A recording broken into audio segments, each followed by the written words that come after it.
Ya, ini adalah topik yang terakhir untuk laju reaksi. Ini bagian yang ketiga. Jadi, apa saja faktor-faktor yang mempengaruhi laju reaksi? Yang pertama itu adalah suhu. Nah, jadi secara umum, jikalau dia nanti suhu, kita lambangkan dengan T, ini naik 10 derajat Celcius, maka lajunya akan naik ya 2 kali. Kalau laju naik 2 kali, berarti waktunya akan ya turun 2 kali.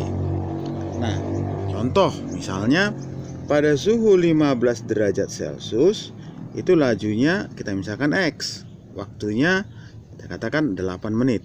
Maka kalau dia tambah 10 derajat Celcius, maka menjadi 25.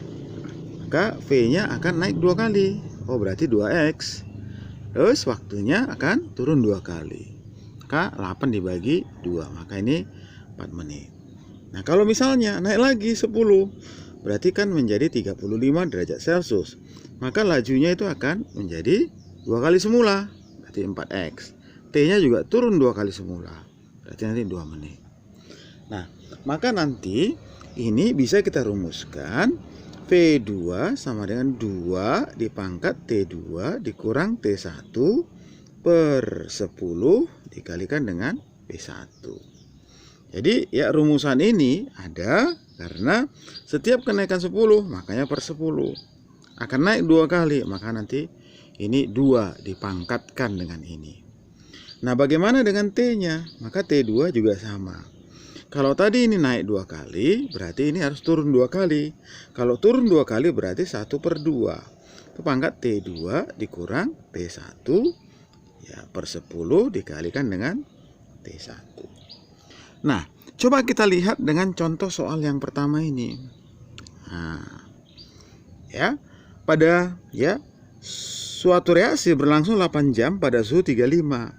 Berarti kita buatkan, oh ini nanti T-nya, ini V-nya, ini T-nya. Pada suhu 35 itu nanti ya V-nya kita misalkanlah X. Waktunya dikasih tahu 8 jam. Nah, maka kalau kita naikkan 10 itu menjadi 45. Maka dia nanti ya V-nya sama dengan ya 2X. Waktunya dia nanti ini adalah ya 4 jam. Ini T-nya, ini T-nya. Nah, kemudian yang ditanya adalah pada suhu 55. Maka dia nanti V-nya sama dengan X, T-nya nanti itu adalah ya 2. Ya, cantik. Bisa nggak secara rumus? Bisa. Ya, berarti T2 ini setengah dipangkat langsung aja 55 dikurang 35 per 10 kali T1. Berarti setengah dipangkat ini 2 kalikan dengan 8. Maka setengah kali setengah seperempat kali 8 iya 2 jam. Jadi sama hasilnya. Oke, selanjutnya kita lihat contoh soal yang kedua. Nah, jadi ya ini dibuatkan dia nanti setiap kenaikan 20. Jadi 30 ke 50 ke 70 berarti naik 20, naik 20. Nah, ini dari 81 ke 27. Berarti dia nanti ini lajunya akan naik 3 kali, maka waktunya yang turun ya 3 kali. Maka coba kita rumuskan di sini. Untuk ya suhu ya naik 20 derajat Celcius, maka V-nya akan naik 3 kali. Waktunya akan turun 3 kali. Maka nanti bisa kita rumuskan V2 sama dengan 3 dipangkat T2 dikurang T1 per 20 dikalikan dengan P1. Nah, T2 nya juga sama. Berarti jadi sepertiga. Dipangkat T2 dikurang T1 per 20 dikalikan dengan T ya 1. Maka ya tadi X derajat Celcius. Ini P-nya sama dengan X. Maka T-nya sama dengan A ya, sesuai soal tadi A menit. Maka kalau kita tambahkan 20 tambah 20 berarti X tambah 20 derajat Celcius. V-nya itu adalah 3X. maka T-nya sama dengan ya 1/3 A. Naik lagi 20, berarti X ditambahkan dengan 40 ya. Ya. Maka V-nya itu akan menjadi 9 kali. Maka T-nya adalah ya 1/9 A. Naik lagi ya 20. Maka X tambahkan dengan 60. Ya, maka V sama dengan kalikan lagi dengan 3 lagi, berarti 27 kali. Maka T-nya akan ya 1/27. Ya, maka jawabannya adalah entok.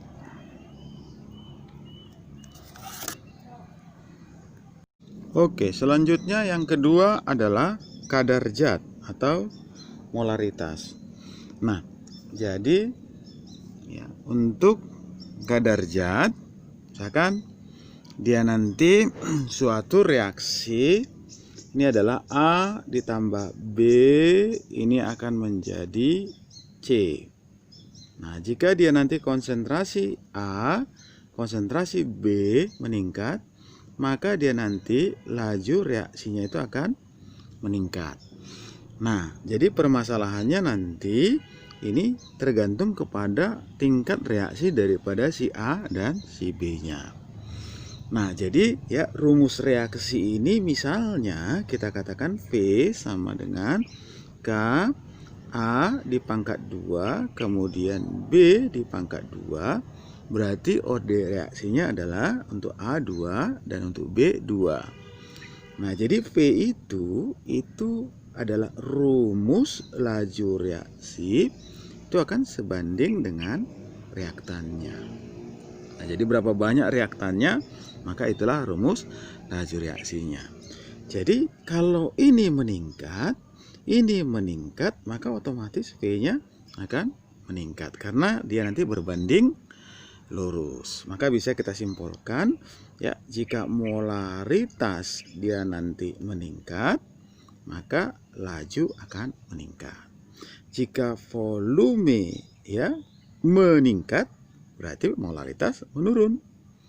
Ya, atau sama dengan kalau volume menurun, oh berarti laju reaksi akan ya meningkat. Maka ini kita ambilkan contoh yang ketiga. Suatu reaksi dengan persamaan laju reaksi ya seperti ini. Ya, maka kita tuliskan V sama dengan K A dipangkat 2 kemudian B dipangkat 1. Katanya volumenya diperkecil 4 kali. Kalau volume diperkecil 4 kali, berarti molaritasnya akan naik 4 kali sebaliknya. Gitu. Berarti dia nanti ya untuk ini kita katakan V1 ya, untuk konsentrasi A, konsentrasi B itu masing-masing dinaikkan 4 kali, maka kita buatkan V2 itu sama dengan ya K, ini kita masukkan 4A dipangkat 2 kali 4 ya B ya dipangkatkan dengan 1. Maka kita keluarkan dia, ini K dikali 4A kali 4A berarti 16A kuadrat, berarti 16A pangkat 2. Ini juga kita keluarkan 4 kali B, maka kita peroleh dia nanti ini adalah ya 64 K A dipangkat 2, ini B dipangkat 1. Nah, ini apa ini? P1. Oh, berarti P2 nya sama dengan 64 ya P1. Maka jawabannya adalah ya dodol. Yang ketiga adalah LPS. LPS itu ya singkatan dari luas permukaan sentuhan. Nah, jadi ini berlaku untuk zat padatan. Jadi fase dari reaksi itu dia nanti ada gas, ada cair, ada padatan. Jadi padatan ini dia ada konsentrasinya. Maka apa yang mempengaruhi itu nanti luas permukaan sentuhan. Jadi dia nanti padatan ada 3 dalam bentuk yang pertama nanti namanya lempengan, yang kedua dalam bentuk granuler atau butiran, kemudian dalam bentuk ya serbuk. Jadi ya kira-kira begini. Jika suatu ya lempengan besi direaksikan dengan HCl, maka dia nanti akan bereaksi di permukaan luar saja. Jadi luas permukaannya itu hanya di permukaan luar saja. Nah, kalau kita jadikan dia besi itu serbuk, maka dia nanti satu lempengan itu mungkin bisa 10 juta serbuk. Maka nanti ya 10 juta serbuk itu akan bereaksi dengan HCl-nya. Maka luas permukaan serbuk itu lebih luas dibandingkan dengan si lempengan besi. Maka kalau kita nyatakan ini V1, ini V2, ini P3, maka P3 lebih besar dari V2 lebih besar dari V1. Kenapa? Karena luas permukaannya itu ya ini nanti ya semakin besar untuk serbuk. Nah, yang terakhir, yang keempat itu adalah katalisator. Ya, katalis ini nanti berfungsi ya untuk menurunkan ya, energi aktivasi. Apa itu energi aktivasi? Energi aktivasi adalah energi terkecil yang ya, dibutuhkan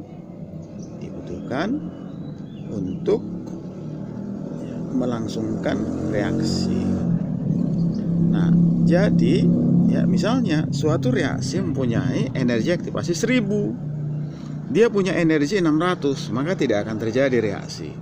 Maka kalau kita buat katalis, dia menurunkan energi menjadi 500 dengan energi 600, maka reaksi sudah berlangsung. Selanjutnya, fungsi katalis itu adalah ikut bereaksi, tetapi pada saat akhir reaksi ditemukan kembali, maka nggak perlu banyak. Nah, seterusnya katalis juga itu akan memperbanyak tahap reaksi. Oke, kita ambil contoh soal yang keempat. Nah, jadi kita perhatikan ini adalah reaktan, ini adalah produk.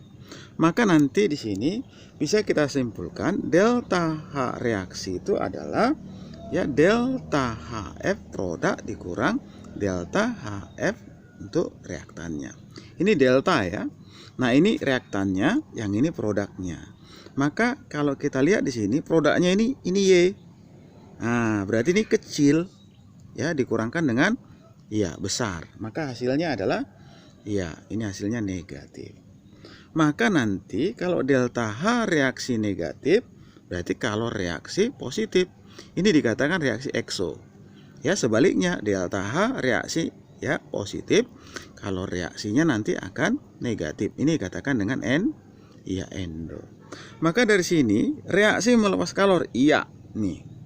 Ya, reaksi ekso iya dia melepas. Ya, kalau benar 1, 2 berarti benar 3. Nah, selanjutnya kita cek yang keempat. Energi aktivasi adalah ya ini yang diaktifasi itu adalah X aja. Maka jawabannya ini adalah ya ayam.